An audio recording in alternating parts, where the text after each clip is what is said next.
1 जनवरी 1940 को माननीय असरानी साहब की जीवन यात्रा प्रारंभ हुई और इसका समागम 20 अक्टूबर 2025 को दीपावली के शुभ अवसर पर हुआ।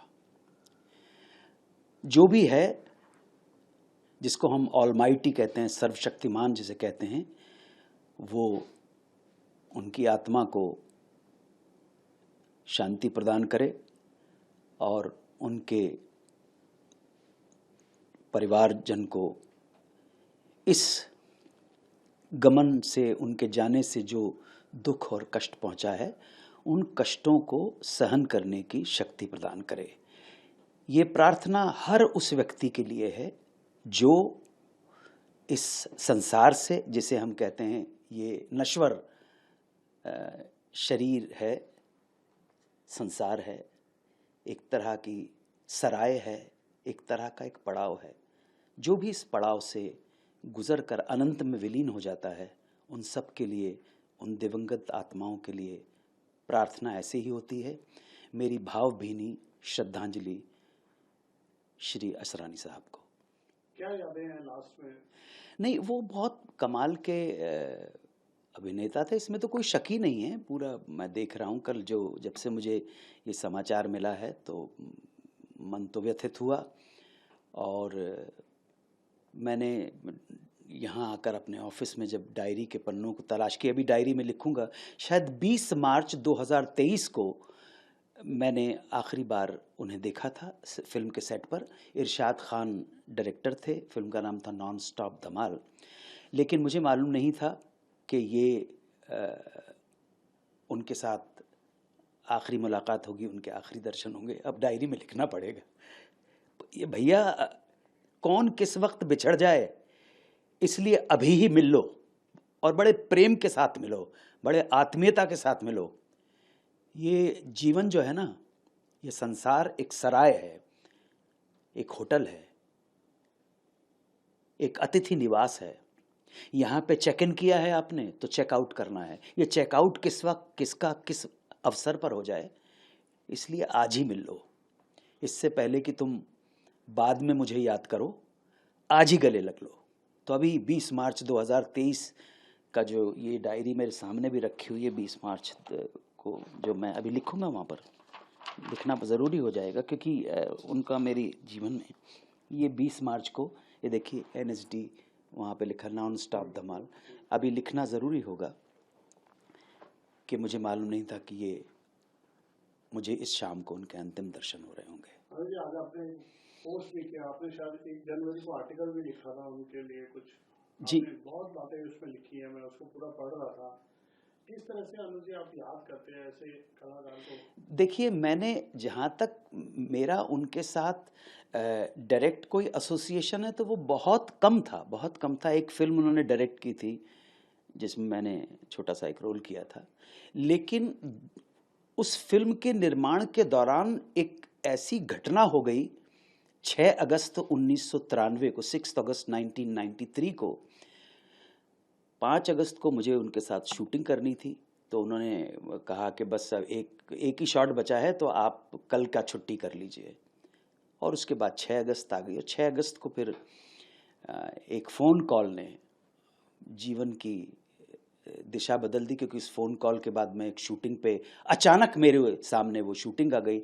और वो एक सीरियल की थी शूटिंग, अंताक्षरी जिसको कहते हैं, और उसकी कहानी मैं कई बार कह चुका हूँ, बहरहाल अभी तो। लेकिन इनडायरेक्टली, अप्रत्यक्ष रूप से असरानी साहब जुड़े हुए, मैं कभी ये भूल नहीं पाता। 6 अगस्त 1993 को, 5 अगस्त 1993 को मैं सर के साथ शूटिंग कर रहा था, वो डायरेक्ट कर रहे थे। तो उसके बाद 6, 7, 8, 9 अगस्त को मैंने इस प्रोग्राम की शूटिंग की, अंताक्षरी की, और वहीं से जीवन ने एक नया मोड़ ले लिया। सो उस नए मोड़ में, जब भी नए मोड़ की सोचता हूँ, मेरी ज़िंदगी का एकमात्र चमत्कार वही था कि पता नहीं कैसे ऊपर वाले को मुझ पे दया आ गई, मेहरबानी हो गई। लोगों ने भी स्वीकार कर लिया। मतलब आप वो शूटिंग कर रहे थे जी जी, तो 5 अगस्त को आपको शूटिंग कर रहा था तुरंत मैं। छुट्टी लेनी पड़ी? नहीं नहीं, उन्होंने कहा कि कल बड़े दिन से हम लोग शूटिंग कर रहे हैं, कल आपका, परसों आप आ जाइएगा, हाँ। तो एक ही शॉट बाकी बचा है सीन का, वो मैं ले लूंगा। और मैं बड़ा खुशी खुशी घर आ गया। 5 अगस्त को 1993 को उनके साथ ही शूटिंग कर रहा था। ये इस फिल्म का नाम था उड़ान, जिसे प्रोड्यूस किया था ललित कपूर और शबनम कपूर ने। डायरेक्ट कर रहे थे असरानी साहब। हाँ जी, उन्होंने अपनी इच्छा जाहिर की थी कि मेरा संस्कार जब होगा बहुत प्राइवेट रखा जाए। कल हमें जैसे सूचना मिली, हम लोग दौड़ भाग कर रहे थे, तो हमको बड़ी मुश्किल से पता चला कि सांताक्रूज क्रिमेशन ग्राउंड में उनको ले गया, और जब हम वहाँ पहुँचे तब तक उनका क्रिमेशन हो चुका था। जी। इसके पीछे क्या भावना रही होगी आने की? भावना सिर्फ यही है कि एक सेलिब्रिटी हैं, वो बहुत बड़े स्टार थे। असरानी साहब के सामने न जाने कितने हीरो आए और न जाने कितने हीरो चले गए, जबकि मैंने उनकी 1 या 2 फिल्म देखी होगी। अभिमान देखी है, बाकी और तो ज़्यादा फिल्में मैंने काम 1-2 बार करने का सौभाग्य मुझे प्राप्त हुआ। तो ये उनकी अंतिम इच्छा थी, वो कोई शोर शराबा नहीं चाहते थे, और दिवंगत की अंतिम इच्छा को पूर्ण करना और उसका सम्मान करना, हम जो इस जगत में रह गए हैं, ये हमारा कर्तव्य है। जो भाभी जी हैं मंजू असरानी जी, उन्होंने इसको पूरा किया। उनके जो नियर एंड डियर वन थे, उन्होंने बड़े प्राइवेट तरीके के साथ, बड़े शांतिपूर्ण तरीके से उनको पंचतत्व में विलीन किया। सो ये उनकी अंतिम इच्छा थी, और शायद मुझे लगता है इस अंतिम इच्छा से मेरे मन में एक विचार आया। इस अंतिम इच्छा ने मुझे एक बात के लिए प्रोत्साहित किया, मुझे एक बात के लिए मोटिवेट किया, इंस्पायर्ड किया, प्रेरित किया कि भैया, जब मेरा इस दुनिया नामक होटल से चेकआउट करने का समय आए, और वो तिथि और वो समय अगर किसी राष्ट्रीय पर्व से जुड़ा हो, 15 अगस्त 26 जनवरी से जुड़ा हो, या किसी त्यौहार से जुड़ा हो, दिवाली से जुड़ा हो, होली से जुड़ा हो, ईद से जुड़ा हो, मकर संक्रांति से जुड़ा हो, बारह वफात से जुड़ा हो, क्रिसमस से जुड़ा हो, बुद्ध पूर्णिमा से जुड़ा हो, गुरु पूर्णिमा, नानक जयंती से जुड़ा हो, तो मेरा भी ये जो संस्कार है वो गुप्त रूप से किया जाए। मैं किसी को परेशान नहीं करना चाहता हूँ, किसी को बॉदर नहीं करना चाहता हूँ, और मैं इस दुनिया पे बोझ बन के नहीं जीना चाहता हूँ। ना वो बोझ मैं अपने लिए चाहता हूँ, ना मेरे लोगों के लिए चाहता हूँ, ना समाज के लिए चाहता हूँ, ना देश के लिए चाहता हूँ। बोझ बन के नहीं जीना। सो लाई हयात आए क़ज़ा ले चली चले, लाई हयात आए क़ज़ा ले चली चले, अपनी खुशी न आए न अपनी खुशी चले। खुशी से तो कोई जाता नहीं है, लेकिन फिर भी जाना ज़रूरी है। गालिब का एक शेर है कि गमे हस्ती का असद किससे हो जुज़मर्ग इलाज, गमे हस्ती का असद किससे हो जुज़मर्ग इलाज, शम्म हर हाल में जलती है सहर होने तक। तो जब तक चेकआउट होने का टाइम नहीं आया, तब तक जलना अवश्य है, लेकिन जल के किसी को तकलीफ न दे। जल जाने के बाद ना अपने परिवार को, ना अपने पत्नी को, ना अपनी संतानों को, ना देश को, ना समाज को, ना दोस्तों को, ना इस समाज के लोगों को, ना अपने फैन को कोई तकलीफ नहीं देना चाहता, किसी पे बोझ बन के नहीं जीना चाहता हूँ। तो जब मेरा समय आए चेकआउट करने का, दुनिया तो सराय है, मुसाफिर खाना है, होटल है, तो चेक इन किया है तो चेकआउट करना भी बहुत ज़रूरी है। या आप ये मत सोचना कि टिक जाओगे आप, ये परमानेंट रेजिडेंस नहीं है आपका। बड़े बड़े लोगों ने इसको अपना परमानेंट रेजिडेंस बनाने की कोशिश की, लेकिन आज तक तो कोई बना नहीं पाया है। इसलिए प्रार्थना यही करो कि दूसरों को तकलीफ़ दे के ना जाओ, और स्वयं को तकलीफ़ दे के नहीं जाओ। और मैं अपने बारे में ये कहता हूँ कि जब समय आए और राष्ट्रीय पर्व या तिथि त्यौहार के ऊपर, वो किसी भी धर्म से संबंधित, जो भी हमारे यहाँ तो मल्टी फेथ रिलीजन है ना, हम यहाँ हिंदू सनातन भी है, हिंदू है, बुद्ध है, सिख है, ईसाई हैं, मुसलमान हैं, जैन हैं, हर धर्म संप्रदाय का व्यक्ति है। यही हमारे देश की जो है बहुआयामी व्यक्तित्व है हमारे देश का। तो अगर मेरी मृत्यु जब हो, जाने का समय है, और वो तिथि इन त्योहारों पर पड़े, तो मुझे भी बहुत गुप्त रूप से, जिसे कहते हैं सुपुर्दे आतिश, या जिस मेरे घर वालों को जो भी कुछ मेरे इस नश्वर शरीर का करना है वो कर दिया जाए, किसी को बताया नहीं जाए। अनिल जी, आपने बहुत भावनात्मक बातें बोल दी। मैंने तो उनकी भावना जानने की कोशिश की थी। बिल्कुल मेरा उद्देश्य नहीं था कि मैं आपके संबंध में, मुझे एक बात पूछनी है अनिल जी, करोड़ों लोग जो आपके एक सेकंड फैमिली हो जाते हैं, एक्सटेंडेड फैमिली होते हैं, परिवार हो जाते हैं, जो आपके फैंस होते हैं, वो तो चाहते हैं ना आपकी हर सूचना उनको मिले, आपने क्या खाया, आप कहाँ जा रहे हो, आपको घूमने में क्या पसंद है। इसका सम्मान कैसे होगा कि हाँ, मैं समझ रहा हूँ। एक सेलिब्रिटी होने के बाद, मैं असरानी साहब के संदर्भ में बात कर रहा हूँ या दूसरे सेलिब्रिटीज़ हैं उनके संदर्भ में बात कर रहा हूँ, कुछ बेसिक जानकारियाँ अगर हो जाए तो बहुत अच्छी बात होती है। सेलिब्रिटी होने का मतलब है कि असरानी साहब के जितने भी प्रेमी लोग हैं, जितने चाहने वाले लोग हैं, उनको कुछ जानकारियाँ चाहिए थी। भाभी जी के सिलसिले में चाहिए थी, बच्चे कितने हैं, कहाँ हैं, ये अगर हो जाता तो ठीक था। लेकिन मैं उनकी इच्छा का बहुत सम्मान करता हूँ, आदर करता हूँ। अगर कोई नहीं बताना चाहता तो हमें स्वीकार कर लेना चाहिए। हम जो प्रेमी हैं, उनके प्रशंसक हैं। अमित जी, आपका देश प्रेम, आपका देश के प्रति प्यार, आपका तिरंगे के प्रति सम्मान। मैं तो आपके फार्म हाउस पे भी गया हूँ, वहाँ पे कुछ लाइनें लिखी हैं आपने, मैं चाहूँगा आप बताएं क्या लिखा है उस पत्थर पे। आपने बहुत प्यारी लाइनें लिखी हैं। वो मेरे हृदय की भावनाएं हैं, और वो ऐसा नहीं है कि सिर्फ उसमें मैंने मराठी में लिख रहा है, मराठी में है और फिर हिंदी में उसका अनुवाद है। मनुष्य असणं हे आपले भाग्य, परंतु देशभक्त होणे हे आपला सौभाग्य। मतलब मनुष्य होना भाग्य की बात है, परंतु देशभक्त होना सौभाग्य की बात है। बट ये सिर्फ जो मराठी, हिंदी, संस्कृत जो समझते हैं वो ही समझ पाएंगे ये भाग्य और सौभाग्य में अंतर। हर एक व्यक्ति, मैं अंग्रेज़ी में ट्रांसलेट करने की कोशिश भी करूं तो कहीं ना कहीं उन भावों से वंचित रह जाऊंगा, जो भाव जो हिंदी भाषी और मराठी भाषी और संस्कृत में जो लोग भाग्य और सौभाग्य का जो अंतर समझ सकते हैं। चलिए आनंद जी, आप बहुत 100 साल जिए, भगवान करे आपको लंबी आयु मिले और आप ऐसे दुनिया में, देश में अपने फैंस का मनोरंजन करते रहें।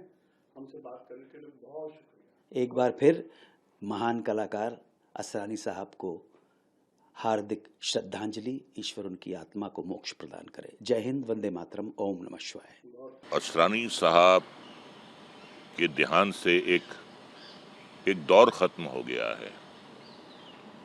एक दौर जो तकरीबन 60 साल सर चढ़कर बोला था। एक ऐसा कलाकार जिसकी रेंज, मैं नहीं समझता कि हिस्ट्री में, इतिहास में 2 या 3 कलाकार होंगे जिनकी ऐसी रेंज होगी, ऐसी वर्सेटैलिटी होगी जो असरानी साहब में थी। आप उन्हें कॉमिक रोल दे दें, आप उन्हें विलनिश रोल दे दें, आप उन्हें सीरियस रोल दे दें, और बहुत सी गुजराती फिल्मों में वो एज ए हीरो भी आए, हिंदी फिल्मों में भी हीरो आए, और जो रोल भी उन्होंने किया बहुत ही कामयाबी से किया। तो he was a power house performer. इतना टैलेंट बहुत कम लोगों में होता है। मेरा उनसे रिश्ता बहुत पुराना है। मैंने जब पहला कदम रखा था film and television institute of India में 1969 में, तो वहाँ हमारे वो टीचर थे, हमें मूवमेंट, इमेजिनेशन और डिक्शन की कोचिंग करवाते थे। बहुत ही गंभीर रहते थे। कभी हमें अंदाज़ा नहीं था कि आगे चल के ये इतने बड़े कॉमेडियन साबित होंगे। और मेरे कई रिश्ते थे उनके साथ। एक तो गुरु चेला का रिश्ता था, फिर मैं उनका को एक्टर था, नमक हराम में हमने साथ काम किया। उसके बाद उनकी डायरेक्शन में मैंने काम किया फिल्म दिल ही तो है में, और हमने शोज भी बहुत साथ किए। तो जो उनकी कॉमिक टाइमिंग थी उसका कोई मुकाबला नहीं कर सकता। उनका सेंस ऑफ ह्यूमर और प्रेजेंस ऑफ माइंड, हाजिर जवाबी, मैंने कभी किसी में नहीं देखी है। तो फुलझड़ियाँ भी छोड़ते रहते थे बीच में। एक शो था जिसमें मिठुन चक्रवर्ती को उन्हें इंट्रोड्यूस करना था, तो कहने लगे ये आ रहे हैं सुपरस्टार मिठुन चक्रवर्ती, जिनकी पहली फिल्म थी मृग्या और जिसका प्रोड्यूसर मर गया, तो ऐसी उनकी टाइमिंग होती थी। आ, मैं उनके बारे में ये कहूँगा कि जैसे लता जी गानों के लिए पैदा हुई थी, किशोर कुमार फिल्म मेकिंग के लिए पैदा हुए थे, अमिताभ बच्चन एक्टिंग के लिए पैदा हुए थे, असरानी साहब भी एक्टिंग के लिए पैदा हुए थे। और ना सिर्फ उन्होंने एक्टिंग की, बल्कि उन्होंने भरपूर मनोरंजन किया।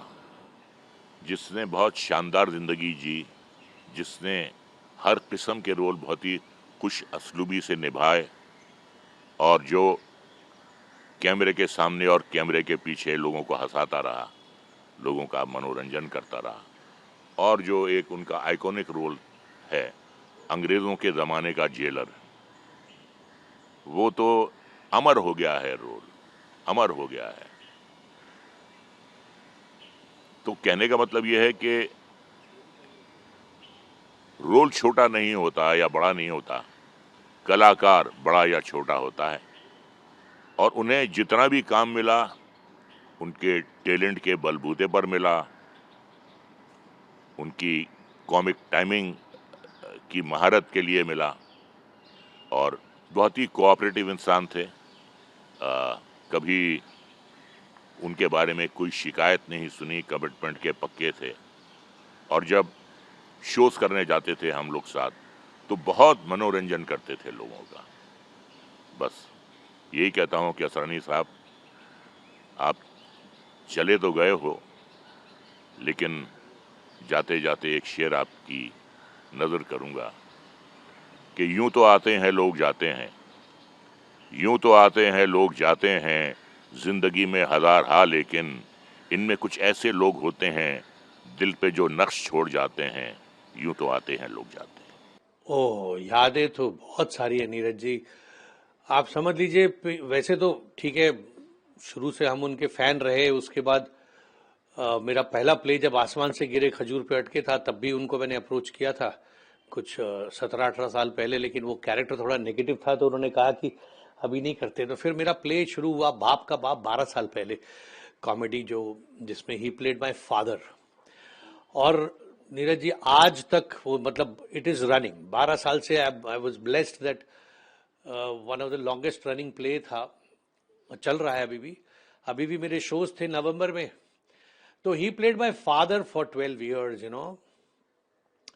तो ऑन स्टेज फादर एंड सन का जो रिलेशनशिप है उसमें प्ले में, बाप का बाप नाम है उसका, तो आप समझ लीजिए। और वो प्ले करते करते यू नो एक फादरली फिगर हो गए।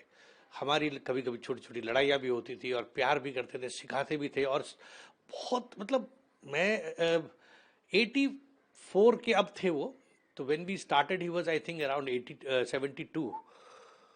आप समझ लीजिए 72 में when he started also he was full of energy. और अभी तक के लास्ट शो में जो हमने किया है गांधी धाम में, उनके अंदर की एनर्जी कुछ 1% भी कम नहीं हुई। मैं कई बार डरता था। मैं, पद्मिनी जी भी हैं, पद्मिनी कोल्हापुर है हमारे प्ले में, चित्राशी, हम लोग कई बार सोचते थे कि यार अब, मतलब दिन में 2-2 शो किए हैं मैंने दिल्ली में 2 बार, अभी भी कमानी में हम लोगों का शो था लास्ट ईयर, 2 शो किए। उनमें ना एक, I met a man who actually was living, एक जिंदा आदमी। मैंने मरे हुए कई जिंदा लोग देखे हैं, बट वो एक जिंदा जिंदा आदमी थे। 84 तक लास्ट, अभी 5 दिन पहले तक ये वो शूटिंग। हाँ जी, गांधी धाम में था गुजरात में। और जब भी वो स्टेज में जाने के पहले तक हम क्योंकि देखते थे, क्योंकि एज तो थी ना, तो थोड़ा मैं भी डरा रहता था कैसा होगा। बट एक बार ही इज ऑन स्टेज। हाँ जी, ये हमारा हुआ था फरवरी मार्च में। उसके बाद he got very busy with his films. तो मैं भी मेरी फिल्में कर रहा था, तो मैं भी बिजी था। तो अब हमारा, मैं पिछले 4 महीने से उनकी डेट ले रहा था, लेकिन वो मिल नहीं पा रही थी, क्योंकि प्रियदर्शन जी की फिल्म कर रहे थे वो। तो पहली फिल्म खत्म की उन्होंने, तो पूरा 3 महीने, आई थिंक 2-2.5 महीने, 3 महीने जयपुर में थे। फिर जब ये डेट लेने लगे तो फिर से उनकी प्रियदर्शन जी की फिल्म दूसरी शुरू हो गई, मेरे ख्याल से कोई अभी जो हैवान या कुछ हो रही है, तो फिर वो डेटों का चक्कर चल रहा था। अभी तक आप मानिए डेट उनसे लेके मैंने जयपुर वालों को ओके किया फॉर नवंबर। 5-6 दिन पहले मुझे उनके मैनेजर का फोन आया कि थोड़ा सा रुक जाइए because he is little unwell और वो हॉस्पिटलाइज्ड हुए हैं। तो मतलब ये अंदर की बात थी, उन्होंने बोला किसी को बता नहीं रहे, बट प्रियदर्शन जी की भी 2-3 दिन की शूटिंग हम लोग कैंसिल किए। आप खुद भी अभिनेता हैं और कॉमिक में कॉमेडी जब करते हैं तो सबका स्वभाव होता है। पर्सनल लाइफ में, आम जिंदगी में वो कैसे व्यक्ति थे? देखिए क्या है कि वो है तो फनी आदमी है, वो तो सबको ही पता है, लेकिन इतने साल का एक्सपीरियंस, इतने साल की सब कुछ होने के बाद थोड़े से वो रिजर्व हो गए थे। जब तक वो किसी को बहुत अच्छे से जानते नहीं है, वो ज्यादा एंटरटेन तब तक नहीं करते थे, बट अगर उनको पता लग गया ये है ये, तो he was like he used to make them feel comfortable in a minute. इतनी कहानियां थी उनके पास, इतनी एनर्जी। मैं आपको बताऊं, एक चीज मैं बोलना चाहूंगा कि उनको मैंने कभी, जैसे हम लोग बाहर शोज करने जाते थे बंबई के बाहर, कहीं भी अब्रॉड हो या इंडिया में हो, तो क्या होता है, सुबह नाश्ते के लिए होटल के नीचे आते जब हम, कभी भी मैंने उनको 1% कम नहीं देखा। बिकॉज ऐसा होता ना, कभी हम निक्कर में चले गए हैं, कभी हम, वो सुबह 8 बजे भी अगर नीचे उतरता था पूरा रेडी एक आदमी, मतलब पता लगता कोई स्टार आया है, एकदम बाल कंगे किए हुए, चमकीली शर्ट, नीचे शूज, और एकदम प्रॉपरली थोड़ा बहुत हल्का सा वो लगा लेते थे या मेकअप, क्योंकि उनका जो भी उनका रेडी होने का तरीका था। हमने उनको कभी, यहां आते थे रिहर्सल, हमारी रीडिंग होती थी तो वो अपना कॉफी साथ में लेके आ रहे, एक प्रोफेशनल आदमी। आपको पता है कई बार 6-6 महीने के गैप हो जाते थे ना शोज में, तो हम लोग, मैं पद्मिनी, हम लोग, चलो मैं because I am the writer also, मुझे सारी लाइनें याद रहती, लेकिन वो लोग बोलते अरे यार फिर से रीडिंग कर। इनको बोलने की जरूरत नहीं, बिकॉज ये जिस दिन फ्री है उस दिन बैठ के ये अपना प्ले का रिहर्सल करते रहते थे, चाहे शो हो ही ना हो। इतना प्रोफेशनल आदमी, अगर कोई नई लाइन लिख दी या कोई चीज नया लिखा तो वो पूछते थे कि नहीं ये तुम बताओ करके कैसे करते हो, क्या लिखा तुमने, क्या सोचा। मेरे जैसे एक नए राइटर डायरेक्टर के साथ उन्होंने इतना मुझे हाइप किया, मेरे मोराल को, मेरे उसको, नहीं नहीं नहीं अरे तुम बताओ कैसा है। तो अगर मैं बोला सर आपको, मैं नहीं तुम बताओ, मैं तो वो ऐसा करूंगा, तो फिर उनको अगर मैं 10% बोलता था तो उसको वो 100 बना देते थे।